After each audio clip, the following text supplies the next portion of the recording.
if you guys want, you can come and have a sit. If you want, you can come and have a seat in this one and we'll have a look at all of the controls and stuff. You want to do that, Lee, or? Yeah. So if you jump in yeah, so this is the 172. So we've got a control column in the front. So that's controlling us in pitch. So these are all linked together, are exactly. So it's whoever's stronger, me or you. Okay. But yeah, so this controls us in pitch when we push backwards and forwards, and you can see the elevator moving behind us, like that. So that's controlling us in pitch. So is there more pressure on this when you're actually flying? Yes. Is it at the moment now? So exactly. So at the moment you can see the elevators hanging down because it's reasonably heavy. Yes. But once the airflow starts flowing over both sides of then it picks up and then it's a neutral lot in the pressure. middle. Yeah. Okay. But you'll see when we go flying, it is quite sensitive, but it's just something you get used to. You like when you're learning to drive and you always get told make smaller adjustments, and that is just the same in here. Yeah. And then we've got the ailerons, which are on the trailing edge of the outboard, at the outboards of the wing.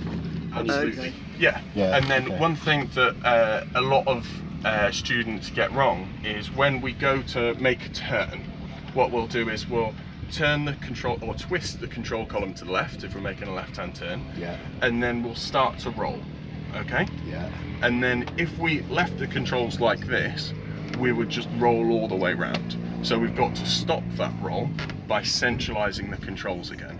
And what you'll find is the roll stops, but that banked attitude remains, and that's what brings us round in the turn. Okay. So because we've got dual controls, it can be confusing who's flying the aeroplane. Yeah. I can either have my hands on, or I might be taking my hands off if I want to explain something, but I'll be flying unless I say otherwise. Okay. But if I want you to have a go on the controls, I can say your controls, and at that point you'll put your hands on your feet. So we've got the red up pedals down here, and you'll put your hands on the controls. Okay. And once you're ready to take control, you say my controls. Yeah. Okay. And then working in the opposite direction is slightly different. If I'm looking out and I see some traffic that we're getting too close to, we might just simply be going too far away from the airfield, whatever it is. So if I say my controls, you can just let go straight away, and I'll have control. Right. Lovely. But yeah, so we'll look at the primary effects of all of the elevator, ailerons and rudder while we're flying around. Okay. And then other than that, instruments inside, like we said earlier, we're going to be navigating visually with from the horizon relative to the engine cowling. Right. So when we're in wings level flight, this dashboard should be parallel to the horizon. Okay. And we'll be keeping it fairly consistent, so the nose should be just below the horizon when we're doing straight and level flying. Yeah. The nose will come up above the horizon when we're trying to climb, and vice versa below the horizon when we're descending. Yeah. So that's how we're navigating in visual flight rules. Okay. That being said, we do have instruments in here to help us out so that we can confirm what's going on and be generally more precise at flying. Yeah. So this is the standard 6-pack that you get flying. So we've got an altimeter which will wind up like this. You can see we've got a little hand for hundreds of feet, a big hand for hundreds of feet and a little hand for thousands of feet. So that winds up just like a clock. You see that? Okay. Up to 1,000 feet there, and back down.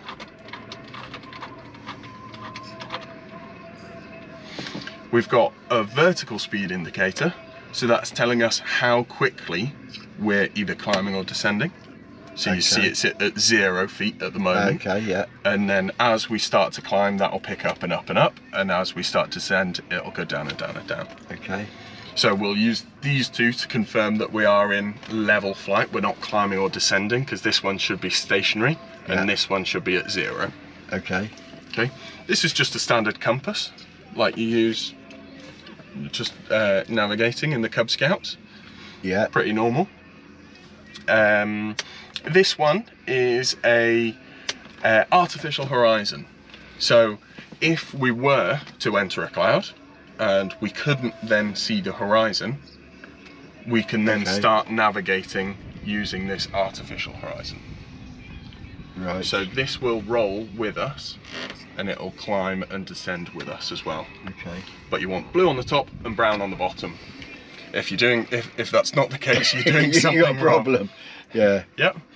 Airspeed indicator, essentially just like your speedo in your car. Yeah. You'll see it wind up. We'll be taking off around 60, 65 knots, flying around at maybe 100 knots, and then coming into land at 70 knots, something like that. Okay.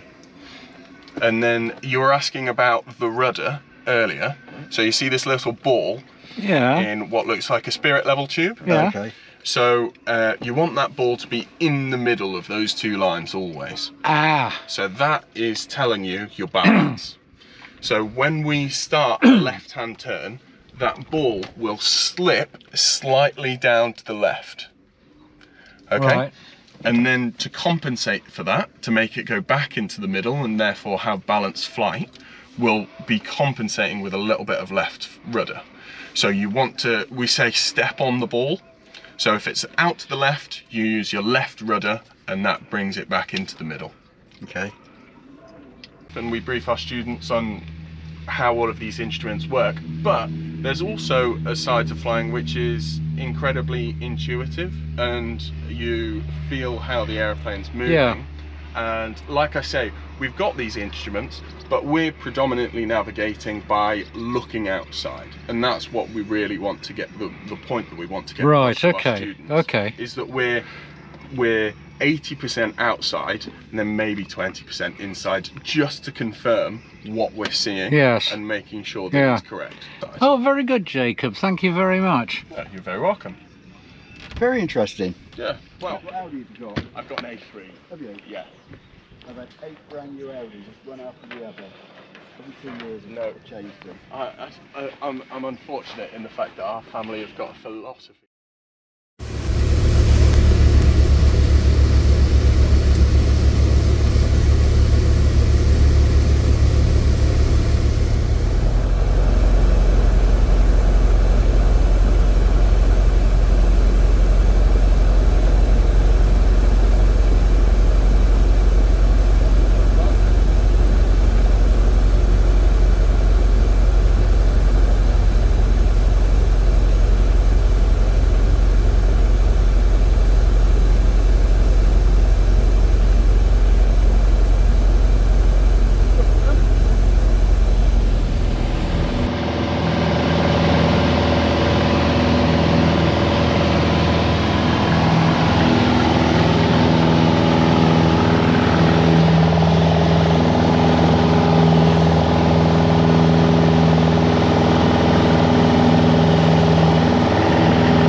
lower the nose until the stop.